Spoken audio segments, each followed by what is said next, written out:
48배 나이에 이런 일을 겪게 될 줄은 꿈에도 몰랐다.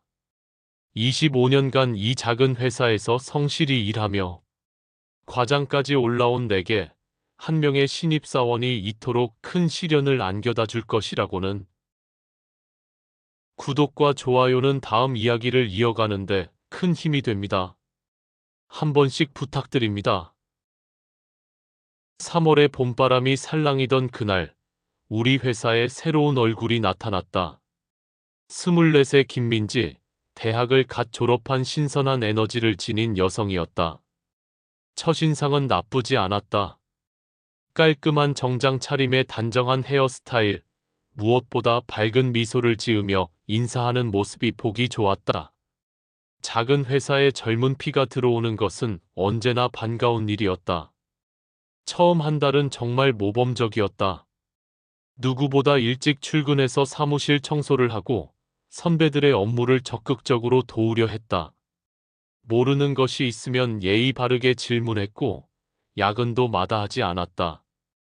나는 속으로 이번에는 정말 괜찮은 신입이 들어왔구나라며 흐뭇해했다. 사장님도 만족스러워했고 동료들도 그녀에게 호감을 표했다.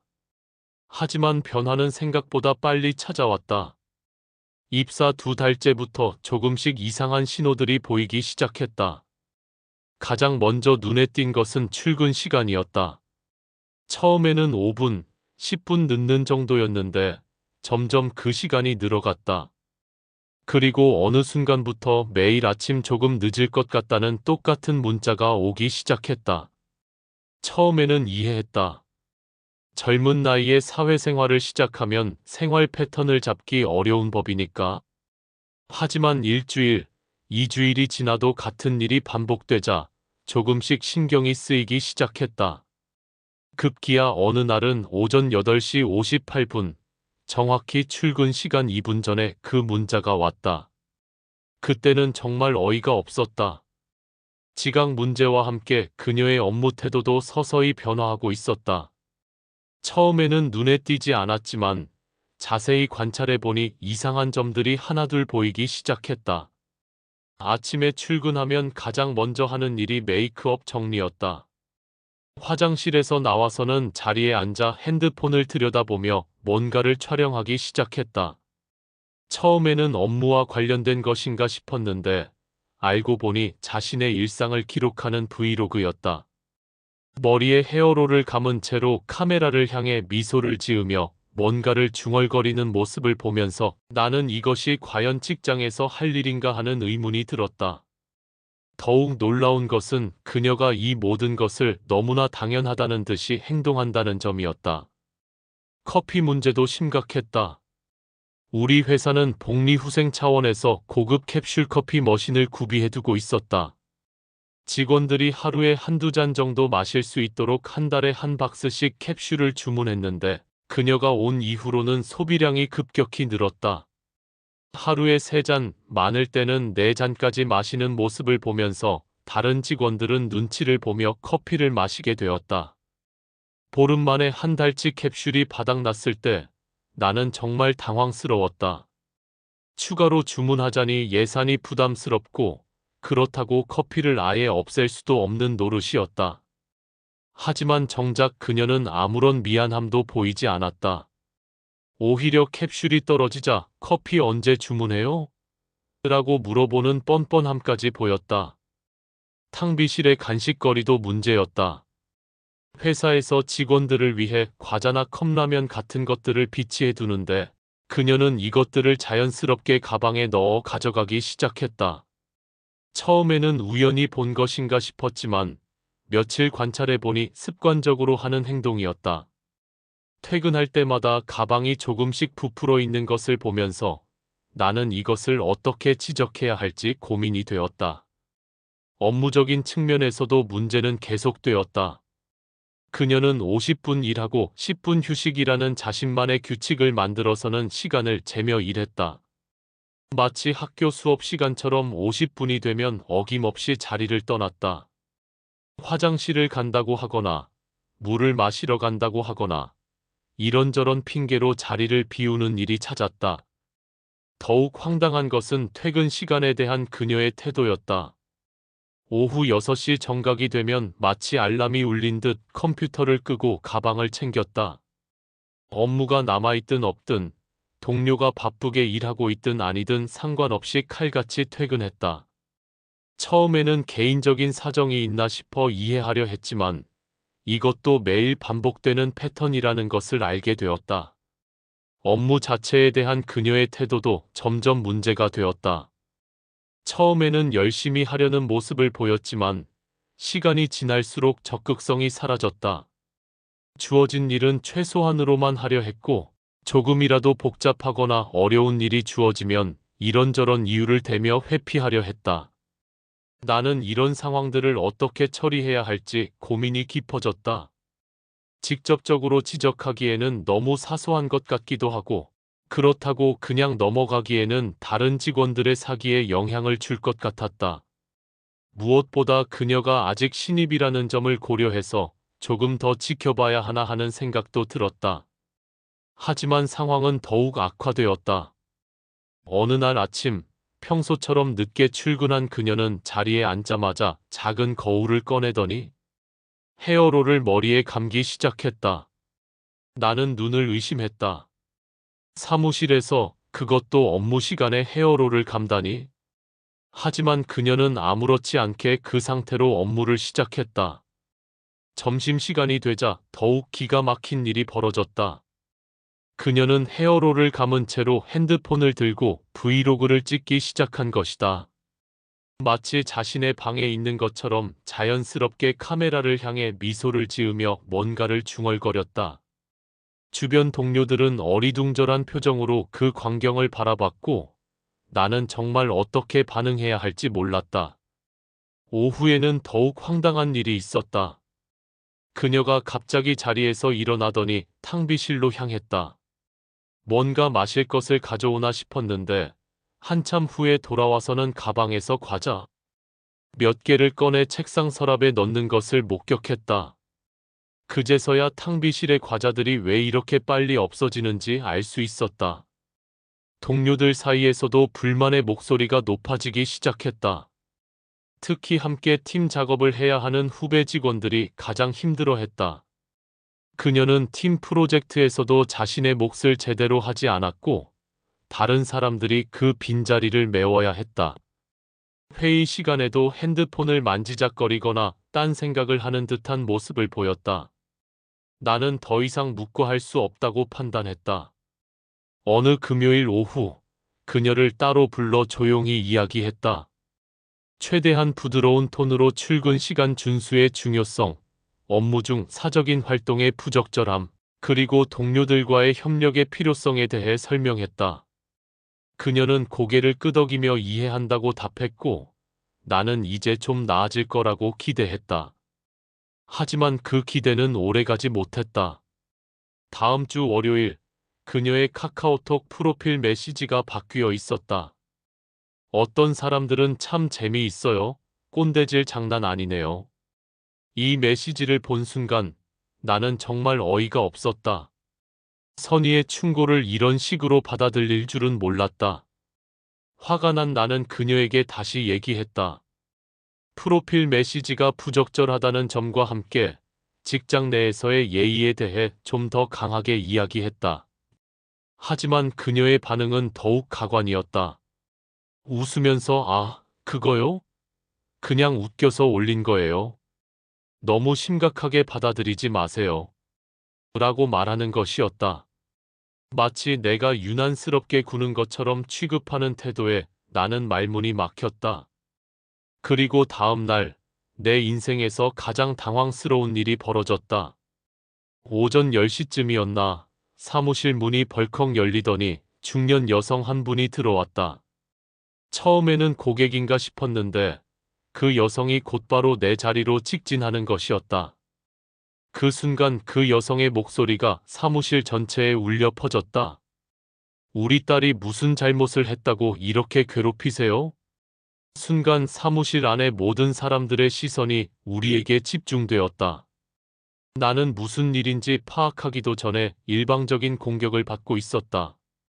그제서야 옆에 서 있는 민지의 모습이 보였다. 그녀는 고개를 숙인 채 마치 억울한 피해자인 양 행동하고 있었다. 딸이 출근한 지 얼마 되지도 않았는데 맨날 뭐라고만 한다고 했다. 나는 상황을 정리하려고 했다. 최대한 차분하게 그동안 있었던 일들을 설명하려 했지만 그 여성은 들을 생각이 전혀 없었다. 오히려 목소리를 더 높이며 나를 비난했다. 요즘 젊은 애들은 다 이런다는 둥, 일부러 괴롭힌다는 둥. 그 옆에서 민지는 조용히 말했다. 엄마, 저라면 안 혼났을 거예요. 다른 회사 다니는 친구들은 이런 대우 안 받는다고 하던데요. 나는 정말 기가 막혔다. 상황을 완전히 뒤바꿔서 자신이 피해자인 것처럼 만드는 모습을 보면서 이런 일이 현실에서 일어날 수 있다는 것이 믿어지지 않았다. 다행히 사장님이 중재에 나서서 상황은 일단락되었다. 사무실이 조용해진 후 사장님은 나를 따로 불러 이야기했다. 실업급여를 받으려고 1년만 버틴다고 하니 1년만 참아달라는 말이었다. 나는 허탈했다. 문제의 해결책이 참는 것이라니. 하지만 작은 회사의 현실을 생각하면 섣불리 문제를 키우기도 어려운 상황이었다. 해고라는 것도 쉬운 일이 아니고 괜히 노동청에 신고라도 당하면 더 큰 문제가 될 수도 있었다. 그 일 이후 민지의 태도는 더욱 대담해졌다. 마치 자신이 만지면 안 되는 존재라도 된 양 행동했다. 업무를 지시하면 그건 과장님 일 아닌가요? 라고 반문했다. 팀 프로젝트에서 자신의 역할을 다하지 않으면서도 저는 신입이라 아직 잘 모르겠어요 라고 둘러댔다. 급기야 어느 날은 점심시간에 나타나서는 점심 안 먹을 테니까 조기 퇴근해도 될까요? 라고 물어봤다. 나는 정말 어이가 없어서 말이 나오지 않았다. 점심을 안 먹는다고 해서 조기 퇴근이 가능하다는 논리가 어디에 있단 말인가. 하지만 그녀는 진지한 표정으로 기다리고 있었다. 동료들의 반응도 점점 싸늘해졌다. 처음에는 신입이니까 이해하자는 분위기였지만 시간이 지날수록 모두들 지쳐하는 모습이었다. 특히 그녀와 직접 업무를 해야 하는 후배들은 스트레스가 심했다. 그녀가 제대로 하지 않은 일들을 모두 떠안아야 했기 때문이다. 김 대리는 어느 날 나에게 조용히 말했다. 과장님, 저 신입 때문에 팀 분위기가 너무 안 좋아요. 다들 눈치 보면서 일하고 있어요. 실제로 사무실 분위기는 예전 같지 않았다. 나는 다시 한번 그녀와 진지하게 대화를 시도했다.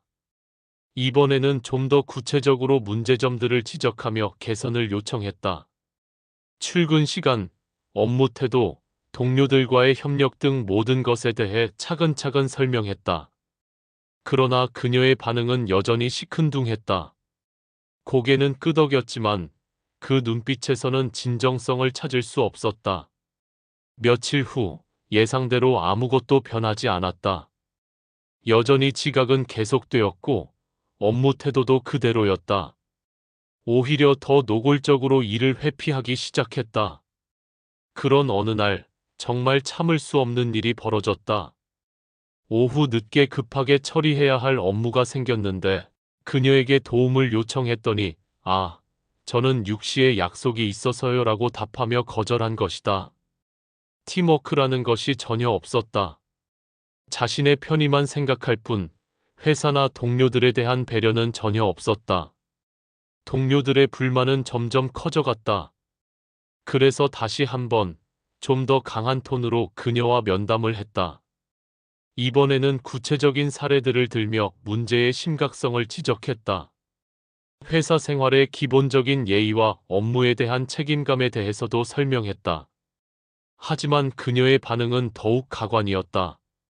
면담이 끝난 후 카카오톡 프로필을 또 바꾸어 놓은 것이다. 어른들은 참 무서워요. 신입한테 왜 이래요? 이번에는 아예 대놓고 나를 겨냥한 메시지였다. 나는 정말 화가 났다. 25년을 이 회사에서 성실히 일해온 내가 한 명의 신입 때문에 이런 모독을 당해야 한다는 것이 분하고 억울했다. 그래서 이번에는 좀 더 직설적으로 그녀에게 항의했다. 웃겨서 올린 건데 내가 볼 줄 몰랐다고 한다. 마치 내가 엿듣기라도 한 것처럼 말하는 태도에 나는 정말 어떻게 대응해야 할지 몰랐다. 이런 뻔뻔함을 대체 어디서 배웠는지 이해할 수 없었다. 민지는 자신의 행동이 문제가 되지 않는다는 것을 확신한 듯 점점 더 방자해졌다. 어느 날은 업무 시간에 대놓고 인터넷 쇼핑을 하고 있었다. 컴퓨터 화면에 온라인 쇼핑몰이 떠 있는 것을 보고 지적했더니 잠깐 개인적인 일 좀 봤어요. 안 되나요? 라고 되묻는 것이었다.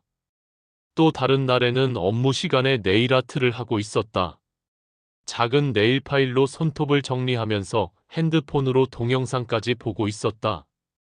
이 모든 것이 업무 시간에, 그것도 아무 거리낌 없이 이루어지고 있었다. 회의 시간에도 문제였다. 중요한 회의 중에도 핸드폰을 만지작거렸고 가끔은 메시지를 보내는 모습도 목격되었다. 회의 내용에 대해 질문을 하면 제대로 듣지 않았다는 것이 티가 났다. 가장 기가 막힌 것은 고객 응대였다. 전화가 와서 받으라고 하면 저는 아직 잘 모르는데요 라고 했다. 몇 달이 지났는데도 여전히 같은 말을 반복했다. 고객이 직접 찾아왔을 때도 마찬가지였다. 최소한의 예의는 지켰지만 적극적으로 도우려는 자세는 전혀 보이지 않았다. 동료들과의 관계도 점점 악화되었다. 처음에는 나름 친근하게 지내려 했던 후배들도 이제는 그녀와 거리를 두기 시작했다. 점심을 함께 먹자고 해도 저는 다이어트 중이에요 라며 거절했다. 실제로는 편의점에서 사온 음식을 혼자 먹는 모습이 자주 목격되었다. 회식 자리에도 참석하지 않았다. 개인적인 일정이 있어서요 라며 매번 빠졌다. 팀워크를 기르고 동료들과 친해질 수 있는 기회를 스스로 차버리는 것이었다. 나는 이런 모습을 보면서 과연 이 사람이 이 회사에서 계속 일할 의지가 있는 건지 의문이 들었다. 시간이 지날수록 그녀의 태도는 더욱 건방져졌다. 업무 지시에 대해서도 그거 꼭 오늘까지 해야 하나요? 라고 반문했고 다른 사람이 하면 안 돼요? 라는 식으로 떠넘기려 했다. 나는 이런 상황이 지속되는 것을 더 이상 견딜 수 없었다. 동료들의 사기도 떨어지고 업무 효율성도 현저히 낮아졌다. 무엇보다 내 자신의 스트레스가 극에 달했다. 매일 출근하는 것이 고통스러워졌다. 어느 날 아침 또 한 번의 지각 문자가 왔다. 8시 58분. 죄송해요. 지하철이 늦어서 조금 늦을 것 같아요. 이번에는 정말 참을 수 없었다. 매일 같은 핑계, 매일 같은 패턴. 이것이 과연 우연일까? 오전 9시 20분쯤 그녀가 나타났다. 평소와 다름없이 태연한 모습이었다. 사과의 기색도 없이 자리에 앉더니 거울을 꺼내서 화장을 고치기 시작했다. 그 모습을 보면서 나는 정말 한계에 달했음을 느꼈다.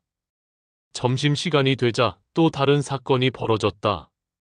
탕비실에서 컵라면을 끓여 먹던 그녀가 남은 것을 가방에 넣는 모습을 동료가 목격한 것이다. 이제는 아예 대놓고 하고 있었다. 회사 물건을 자신의 것처럼 가져가는 행위에 대해 지적했더니 이거 다 버리는 거 아니에요? 아까워서 그런 건데라고 답했다. 나는 정말 말이 나오지 않았다. 회사에서 직원들을 위해 비치한 물건들을 자신이 가져가는 것을 정당화하는 논리라니. 상식이라는 것이 전혀 통하지 않는 상대였다. 업무 분담에 대해서도 자신만의 논리를 펼쳤다. 저는 신입이니까 간단한 일만 하면 되는 거 아닌가요? 또 복잡하거나 책임이 따르는 일은 무조건 거부했다. 그러면서 월급은 똑같이 받아갔다. 가장 어이없었던 것은 조기 퇴근에 대한 그녀의 요구였다.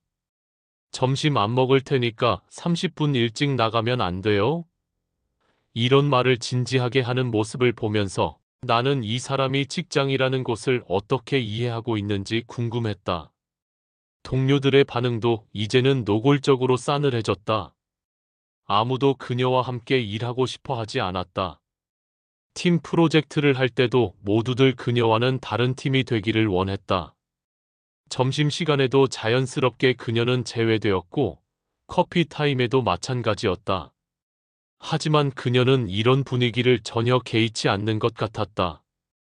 오히려 혼자 있는 것을 더 선호하는 듯했다. 점심시간에는 책상에 앉아 핸드폰으로 동영상을 보거나 간식을 먹으면서 시간을 보냈다. 그 간식들이 모두 회사 탕비실에서 가져온 것들이라는 것을 알면서도 아무렇지 않게 먹는 모습이 기가 막혔다. 나는 이런 상황들을 사장님께 보고했지만 돌아오는 답변은 항상 같았다. 하지만 1년이라는 시간이 얼마나 길게 느껴지는지 사장님은 모르는 것 같았다. 그런 와중에 더욱 기가 막힌 일이 벌어졌다. 회사 화장실에서 셀카를 찍는 모습이 목격된 것이다. 헤어롤을 감은 채로 거울 앞에서 포즈를 취하며 사진을 찍고 있었다. 이것도 브이로그용인지 아니면 개인 SNS용인지 모르겠지만 회사 화장실에서 이런 행동을 한다는 것 자체가 이해되지 않았다. 업무 능력에 대한 의문도 커져갔다. 몇 달이 지났는데도 여전히 기초적인 업무조차 제대로 하지 못했다. 실수를 지적하면 미안해요. 다음부터 조심할게요라고 말했지만 같은 실수를 반복했다. 정말로 능력이 부족한 건지 아니면 일부러 대충 하는 건지 구분하기 어려웠다. 문서 작성 능력도 현저히 떨어졌다. 간단한 보고서 하나 작성하는데도 엄청난 시간이 걸렸고 완성된 결과물도 기대에 미치지 못했다. 수정을 요청하면 어떻게 고쳐야 할지 모르겠어요 라고 말하며 사실상 다시 작성해달라는 식으로 넘겼다. 이런 상황들이 누적되면서 나는 점점 지쳐갔다. 매일 출근하는 것이 스트레스였고 그녀와 마주치는 것 자체가 부담스러웠다. 25년간 일해오면서 이런 경험은 처음이었다. 더욱 힘든 것은 주변 사람들의 시선이었다. 그녀의 어머니가 2번이나 찾아온 일로 인해 나는 마치 신입을 괴롭히는 나쁜 상사라는 이미지가 생겼다. 다른 부서 직원들도 그 소동을 알고 있었고 은근히 나를 바라보는 시선이 달라진 것을 느낄 수 있었다. 집에 돌아가서도 마음이 편하지 않았다. 아내에게 하소연을 했지만 아내조차 요즘 젊은 애들이 다 그래? 조금만 더 참아봐라고 말했다. 하지만 아내는 그 상황의 심각성을 제대로 이해하지 못하고 있었다. 밤에 잠자리에 누우면 온갖 생각들이 머릿속을 맴돌았다. 정말 내가 잘못한 게 있을까? 너무 엄격하게 대한 걸까? 하지만 아무리 생각해봐도 내가 요구한 것들은 직장인으로서 당연히 지켜야 할 기본적인 것들이었다. 출근 시간을 지키는 것, 업무에 집중하는 것, 동료들과 협력하는 것, 회사 물건을 함부로 가져가지 않는 것. 이런 것들이 과도한 요구인가? 나는 계속 자문자답을 반복했지만 명확한 답을 찾을 수 없었다. 그러던 중 더욱 충격적인 사실을 알게 되었다. 우연히 들은 이야기인데 그녀가 다른 동료들에게 나에 대해 험담을 하고 있다는 것이었다. 과장님이 저만 유독 미워하시는 것 같아요라는 식으로 자신을 피해자로 포장하고 있었다. 이 얘기를 들었을 때 나는 정말 화가 났다. 문제를 일으킨 것은 자신인데 어떻게 이런 식으로 상황을 왜곡할 수 있을까? 하지만 막상 해명하려고 하니 어디서부터 설명해야 할지도 막막했다. 더욱 기가 막힌 것은 그녀가 다른 부서 직원들에게도 같은 식으로 행동하고 있다는 사실이었다. 자신이 받은 지적들을 모두 괴롭힘으로 포장해서 동정을 얻으려 하고 있었다.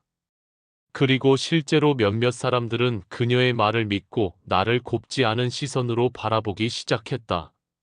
이런 상황에서 나는 정말 무력감을 느꼈다. 진실은 중요하지 않았다. 그녀의 일방적인 주장이 더 설득력 있게 들리고 있었다. 신입사원을 괴롭히는 중년 남성 상사라는 프레임은 너무나 강력했다. 회사 생활이 점점 고통스러워졌다. 매일 아침 일어날 때마다 오늘은 또 무슨 일이 벌어질까 하는 불안감이 밀려왔다. 그녀가 출근했는지 확인하는 것부터 시작해서 하루 종일 그녀의 행동을 신경 쓰며 지내야 했다.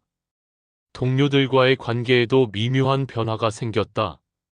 표면적으로는 여전히 나를 지지해 주었지만 은근히 거리감이 생긴 것을 느낄 수 있었다. 아무래도 이런 문제에 연루되는 것을 부담스러워하는 것 같았다. 특히 젊은 여직원들은 더욱 조심스러워했다. 혹시 자신들도 비슷한 상황에 놓일까봐 걱정하는 것 같았다. 예전에는 자연스럽게 농담도 주고받고 편안하게 지냈는데 이제는 공식적인 업무 관계만 유지하려는 모습이 역력했다. 한편으로는 이런 상황 자체가 억울했다. 내가 뭘 잘못했다고 이런 대우를 받아야 하는가? 단지 직장 상사로서 당연한 지적을 했을 뿐이라 생각하는데 정말 내가 꼰대라서 이런 젊은 직원의 마음을 모르는 것인지 아직도 혼란스럽기만 하다. 시청해주셔서 감사합니다. 구독과 좋아요는 다음 이야기를 이어가는데 큰 힘이 됩니다. 한 번씩 부탁드립니다.